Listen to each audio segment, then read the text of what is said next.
In today's video, I'm going to teach you how to check if Cloudways is down.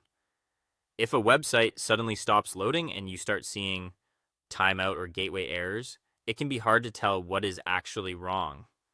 In many cases, like Cloudways is down can mean two different things. The Cloudways platform itself might be having trouble, which could affect logins and dashboard access, or the underlying cloud provider could be experiencing an outage in a specific region. The key is knowing how to quickly separate those possibilities. The first place to check is the official Cloudways status page at status.cloudways.com. Open it in a clean browser window and take a careful look at the overall system health. This page is the official source for current platform conditions, and it usually shows whether the console, APIs, or deployment regions are operating normally. Pay close attention to any color-coded alerts near the top, since those can indicate an active incident, scheduled maintenance, or a partial service disruption. Next, scroll down and review the upstream provider section. This is important because Cloudways runs on top of providers like DigitalOcean, Vultr, AWS, and Google Cloud. Even if the Cloudways dashboard looks healthy, your website can still go offline if the underlying data center or region has a network or power issue.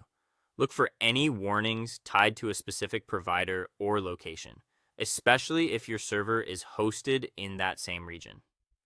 If the official page looks normal, but your site is still unresponsive, cross-check with an independent tracker such as EyesDown or Statusgator. Search for Cloudways and look at recent reports and uptime monitoring trends. If you see a sudden spike in complaints from other users, that can be a strong sign that a broader issue is happening before it appears on the official status page.